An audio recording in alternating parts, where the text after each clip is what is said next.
سیدنا سلیمان علیہ الصلاۃ والسلام کے بارے میں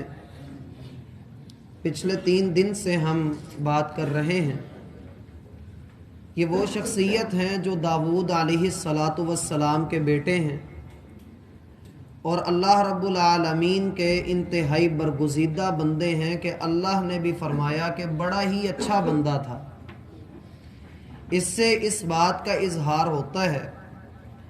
کہ ان کا ایک ایک فعل، ایک ایک عمل اللہ رب العالمین کی بندگی کے لیے تھا، دین کی سربلندی کے لیے دن رات سرگرم رہنے والے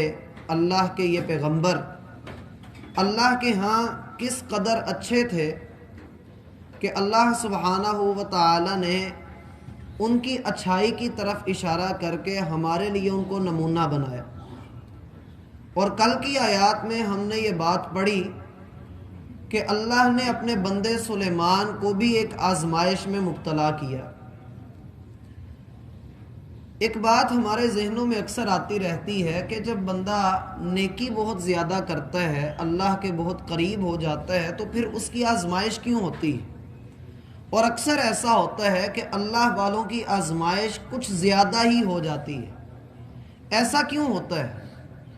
حدیث میں آتا ہے کہ بندے پر جو مصیبتیں آتی ہیں، جو ذہنی پریشانیاں آتی ہیں، جسمانی تکالیف آتی ہیں، مالی مشکلات آتی ہیں، وہ در حقیقت اس لیے آتی ہیں کہ بندے کے درجات کو بلند کریں، اس کے گناہوں میں کمی کا سبب بنے اور اس کی نیکیوں میں اضافہ کروا دیں۔ اور حدیث میں یہ بات واضح لفظوں میں موجود ہے کہ بندے پر ساری زندگی مصیبتیں آتی رہتی ہیں، پریشانیاں آتی رہتی ہیں، اور وہ ان میں اپنے آپ کو سنبھال کر رکھتا ہے، اللہ رب العالمین کے در کے ساتھ جڑا رہتا ہے، کوئی غلط کام اختیار نہیں کرتا۔ تو جب اللہ رب العالمین سے وہ ملتا ہے، ان مصیبتوں کو جھیلتے جھیلتے جب وہ اللہ کے حضور پیش ہوتا ہے تو اس کے نامہ اعمال میں ایک گناہ بھی نہیں ہوتا۔ کس وجہ سے؟ کہ دنیا میں ہی وہ مشکلات میں رہا، دنیا میں ہی اللہ رب العالمین نے اسے پاک صاف کر دیا۔ اس سے یہ بات بھی معلوم ہوتی ہے کہ اللہ رب العالمین کے جو برگزیدہ بندے ہوتے ہیں وہ تب ہی برگزیدہ بن سکتے ہیں، تب ہی اللہ کے قریب جا سکتے ہیں جب تک ان کی آزمائش نہ ہو جائے۔ کیونکہ زبان سے یہ کہہ دینا کہ میں اللہ کا بندہ ہوں، یہ ایک الگ بات ہے اور یہ کافی نہیں ہے جب تک بندے کو آزما نہ لیا جائے کہ اگر تو اللہ کا بندہ ہونے کا دعویٰ کرتا ہے تو تیرے اندر بندگی کتنی ہے۔ دیکھا جائے گا، پرکھا جائے گا، اس کا جائزہ لیا جائے گا، پھر فیصلہ ہوگا کہ ہاں یہ بندہ اللہ کے ساتھ کھرا ہے یا کھوٹا ہے۔ ہم نے سورۃ العنکبوت کے آغاز میں بھی یہ بات پڑھی تھی۔ لوگوں نے یہ گمان کر لیا ہے کہ وہ ایمان لائیں گے اور آزمائے نہیں جائیں گے۔ فَلَيَعْلَمَنَّ اللَّهُ الَّذِينَ صَدَقُوا، ایسا نہیں ہے، اللہ ضرور بھی ضرور تم لوگوں کو آزمائے گا اور سچوں کو چھانٹ کر الگ کر دے گا اور جھوٹوں کو چھانٹ کر اللہ الگ کر دے گا۔ ایمان والوں میں اور منافقوں میں فرق کر دیا جائے گا۔ پھر فیصلہ ہوگا کہ اللہ کی جماعت، اللہ کا گروہ، اللہ کے ماننے والے، اللہ کے بندے کون سے ہیں، اللہ کا لشکر کون سا ہے۔ پھر فیصلہ ہوگا۔ زبان سے تو سارے ہی کہہ رہے ہیں کہ ہاں ہم اللہ والے، اور اس کا صحیح منظر غزوہ احد میں نظر آیا کہ جب رسول اللہ صلی اللہ علیہ وسلم احد کے پہاڑ کے قریب پڑاؤ ڈالے ہوئے تھے اور صبح جنگ ہونی تھی، اللہ فرماتے ہیں وَإِذْ غَدَوْتَ مِنْ أَهْلِكَ تُبَوِّئُ الْمُؤْمِنِينَ لِلْقِتَالِ مَقَاعِدَ لِلْقِتَالِ۔ اے محمد صلی اللہ علیہ وسلم، جب صبح منہ اندھیرے آپ مجاہدین کو ان کے مورچوں میں بٹھا رہے تھے، ان کی ڈیوٹیاں لگا رہے تھے، اس وقت مسلمانوں میں سے کچھ لوگ نکل گئے کیونکہ ان کے دل بزدل ہو چکے تھے۔ اور یہ کون لوگ تھے؟ منافق لوگ تھے۔ اور اسی طریقے سے غزوہ احزاب کے اندر جو ہم نے سورۃ الاحزاب میں پڑھا، جب اللہ کے رسول صلی اللہ علیہ وسلم نے خندق کھود دی، اللہ رب العالمین فرماتے ہیں رأیت المنافقین، آپ منافقوں کو دیکھیں گے کہ وہ دھوکے میں پڑے ہوئے ہیں اور محاذ سے ہٹ کر دشمن کا سامنا کرنے کی بجائے اپنے گھروں میں گھسنے کی باتیں کر رہے ہیں، یہ بزدل لوگ ہیں۔ اللہ ایسے مواقع پر واضح کر دے گا کہ سچا کون ہے اور جھوٹا کون ہے۔ اس لیے میرا بھائی، جو مصیبتیں آتی ہیں وہ در حقیقت انسان کے ایمان کی پڑتال کے لیے آتی ہیں، اس کی جانچ کے لیے آتی ہیں کہ بندہ اپنے دعوے میں کتنا کو سچا ہے۔ اس لیے اللہ رب العالمین نے حکم دیا ہے، لما تقولون ما لا تفعلون کبر مقتا عند اللہ ان تقولوا ما لا تفعلون، تم ایسی بات کیا ہی نہ کرو جس تم عمل نہیں کر سکتے،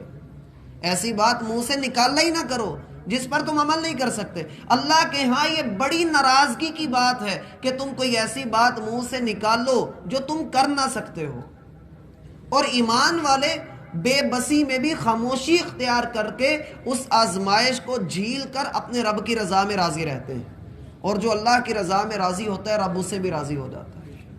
اب سلیمان علیہ السلام پر جو آزمائش آئی، ہم نے کل ذکر کیا کہ قرآن و سنت نے اس کا بیان نہیں کیا، وہ جو بھی تھی وہ اس میں سرخرو ہوئے، اور پھر انہوں نے اللہ سے دعا کی، رب اغفر لی، اے اللہ تو مجھے معاف کر دے، مجھے بخش دے، میں بے شک جتنا اچھا ہوں۔ لیکن جو صفت اواب آیت نمبر 30 میں آپ نے پڑھی، اسی صفت اواب کے تحت انہوں نے کہا کہ اللہ مجھے معاف کر دے، مجھے بخش دے، میں تیرا بڑا برگزیدہ بندہ ہوں، بڑا ہی اچھا بندہ ہوں، لیکن جب تک تیری طرف سے بخشش نہیں آتی تب تک میں کچھ بھی نہیں۔ کیونکہ بات اللہ کے رسول صلی اللہ علیہ وسلم کی ہمیں سمجھنی چاہیے، جب آپ علیہ السلام نے فرمایا تم میں سے کوئی بندہ بھی اللہ کی رحمت کے بغیر جنت میں نہیں جا سکتا، لوگوں نے کہا ہے اللہ کے رسول کیا آپ بھی؟ آپ علیہ السلام نے فرمایا ہاں میں بھی، ہاں اللہ کی رحمت مجھے ڈھانپ لے گی اور پھر میں جنت کے اندر داخل ہو جاؤں گا۔ یعنی ہمارے اعمال اتنے نہیں ہیں کہ ہم جنت کی قیمت ادا کر سکیں، کہ ہم جنت کے اندر داخل ہو سکیں۔ ٹوٹے پھوٹے اعمال اللہ کے حضور پیش کیے جائیں گے، پھر وہ غفار اپنی رحمت کرے گا اور ہمیں بخشے گا، اپنی رحمت سے ہمیں ڈھانپے گا، پھر ہم جنت کے اندر داخل ہوں گے۔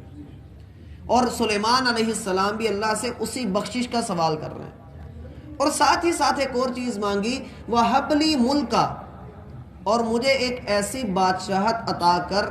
جو وہاب کا معنی ہے، ہبہ کا معنی ہم پہلے آپ کو بتا چکے کہ ایسی ذات سے کسی انعام کا ملنا جسے بدلے کی امید نہ ہو، جو بندے کو کچھ دے تو خود کچھ نہ مانگے، امید نہ رکھے، ساری مخلوقات اس کی محتاج ہوں اور وہ سب کا حاجت روا ہو، ساری مخلوقات مشکلات میں پھنسی ہوئی ہوں اور وہ سب کا مشکل کشا ہو، اسے الوہاب کہتے ہیں۔ اللہ کی صفت وہاب کا واسطہ ڈال کر سلیمان علیہ السلام اللہ سے کہہ رہے ہیں وَهَبْ لِي مُلْكًا، اے اللہ مجھے ایسی بادشاہت عطا کر، ایسا ملک عطا کر، لا ينبغي لأحد من بعدی، جو میرے بعد کسی کو بھی نہ ملے۔ اس کا معنی کیا ہے؟ نعوذ باللہ، اس سے یہ معنی ہرگز نہیں نکلتا کہ سلیمان علیہ السلام کو دنیا کا لالچ تھا، بلکہ اس کا معنی یہ ہے اے اللہ مجھے ایسی بادشاہت عطا کر جو میرے بعد کسی کے لائق نہ ہو، یعنی جس ملک پر جو حکومت میں کروں، تیرے دین کا اس میں پرچار کروں، دین کو عام کر دوں، اس پر کفر کبھی بھی آ کر اپنے پنجے نہ گاڑ سکے، یہ کسی کے لائق بھی نہ ہو۔ اور ایک معنی اہل علم نے جو کیا، جو قرآن بھی اس کی وضاحت کر رہا ہے کہ مجھے ایسی بادشاہی عطا کر جو میرے بعد کسی کو بھی نصیب نہ ہو، کسی کو بھی نہ ملے۔ تو اللہ رب العالمین نے ان کو وہ بادشاہی عطا کی کہ ہوائیں ان کے لیے مسخر کر دی گئی، پرندے ان کے لیے مسخر کر دیے گئے، جنات ان کے تابع ہو گئے، تو یہ بادشاہت کسی کو بھی عطا نہیں کی گئی۔ اور بعض اہل علم نے کہا کہ اللہ کے رسول صلی اللہ علیہ وسلم کا فرمان ہے لِكُلِّ نَبِيٍّ دَعْوَةٌ، ہر نبی کے لیے ایک دعا ہوتی ہے، وہ اپنی زندگی میں مانگ لیں تو اللہ فوراً قبول کر لیتے ہیں۔ ایک دعا ہر نبی کو ملتی ہے، ایک دعا ہر نبی کو ملتی ہے۔ اللہ کے رسول صلی اللہ علیہ وسلم فرماتے ہیں میں نے اپنی دعا اپنی امت کی سفارش کے لیے سنبھال دی ہے، میں نے دنیا میں نہیں مانگی، میں قیامت والے دن اپنے امت کے لیے وہ دعا کروں گا۔ اور سلیمان علیہ السلام انہوں نے جو دعا کی اس میں اختلاف ہے بعض اہل علم کہتے ہیں کہ یہ وہ دعا تھی جو ہر نبی کے لیے ایک ہوتی ہے، تو سلیمان علیہ السلام نے اللہ سے یہ دعا کر لی۔ در حقیقت یہ دو دعائیں جن کو ایک بنا کر انہوں نے اللہ کے سامنے پیش کیا، ایک یہ کہ مجھے بخش دے، اور دوسرا یہ کہ مجھے ایسی بادشاہی عطا فرما جو میرے بعد کسی کو بھی نہ دی ہو۔ کیوں مانگ رہا ہوں تجھ سے کہ انک انت الوہاب، تو ہی عطا کرنے والا ہے، تیرے علاوہ اور کوئی عطا نہیں کر سکتا، نہ تیرے علاوہ کوئی بخش سکتا ہے، نہ تیرے علاوہ کوئی عطا کر سکتا ہے۔ تو عطا کر دے تو کوئی چھین نہیں سکتا، تو لے لے تو کوئی دے نہیں سکتا، تو بخش دے تو کوئی کفر کا فتویٰ نہیں لگا سکتا، تو ہی بندے کو راندہ درگاہ کرتے تو کوئی جنت کے اندر داخل نہیں کر سکتا۔ اے اللہ میں تیرے ہی در پہ آیا ہوں، بے شک میرے پاس اختیارات موجود ہیں، میں بادشاہ کا بیٹا ہوں، میں نبی کا بیٹا ہوں، میرے باپ بھی بادشاہ تھے، حکومت بھی ہماری ہے، میں اسی سلطنت کے اندر ہوں، لیکن اے اللہ تیری بخشش کا امیدوار۔ اس سے یہ پتہ لگتا ہے کہ بندہ جتنا مرضی بڑا ہو جائے وہ اپنے رب سے ہمیشہ چھوٹا ہی ہوتا ہے، اور اپنے رب کے سامنے ہمیشہ حقیر ہی ہوتا ہے، اس کا اپنے رب سے کوئی مقابلہ بنتا ہی نہیں۔ اس لیے محبت والے راستے پہ چلتے ہوئے بندے کو اپنے رب کے سامنے جھک جانا چاہیے، اور مشہور ہے کہ جھکے کو پھل لگتا ہے۔ من تواضع للہ رفعہ اللہ، حدیث میں آتا ہے جو اللہ کے لیے جھک جاتا ہے اللہ اسے دنیا میں اور آخرت میں بلندیاں عطا کرتا ہے۔ اور یہاں ایک آخری بات جو نقطہ سمجھ میں آتا ہے کہ انہوں نے کہا اے اللہ تو ہی عطا کرنے والا ہے، اے اللہ تو ہی عطا کرنے والا ہے۔ اس سے یہ بھی پتہ لگتا ہے کہ انہوں نے اللہ کی صفت وہاب کا وسیلہ ڈال کر اللہ سے سوال کیا۔ اللہ سے جو انہوں نے بات کی، در حقیقت اس کا معنی سادے لفظوں میں آپ کریں تو انہوں نے اللہ سے کہا اے اللہ تجھے تیرے وہاب ہونے کا واسطہ ہے کہ تو مجھے بخش بھی دے اور مجھے ایسی حکومت عطا کر کہ جس کو میرے بعد کسی کو بھی وہ عطا نہ ہو۔ یہ ایک واسطہ ڈال کر بات کی گئی ہے، جس سے یہ بات ثابت ہوتی ہے سلیمان علیہ السلام نے ہمیں یہ سبق سکھایا ہے کہ جب آپ اللہ سے دعا کریں تو اللہ کی صفت کا واسطہ ڈال کر سوال کریں۔ مثلاً اے رحمان مجھ پر اپنی رحمت نازل فرما، اے رزاق مجھے رزق عطا فرما، اے وہاب مجھے بخش دے، اے غفار میرے گناہوں سے درگزر فرما۔ بندہ اللہ رب العالمین سے اس طرح کی دعائیں کر سکتا ہے، جیسے بندہ یہ بھی کہہ سکتا ہے اے سمیع، اے سننے والے میری پکار کو سن لے،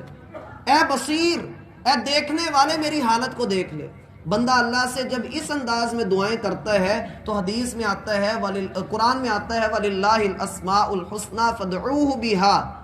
اللہ کے اچھے اچھے نام ہیں، اللہ کو ان ناموں سے پکارو، اللہ تمہاری دعاؤں کو قبول کرے گا۔ تو سلیمان علیہ السلام نے یہاں یہ چیز بھی ملحوظ خاطر رکھی۔ اللہ ہمیں سمجھنے کی توفیق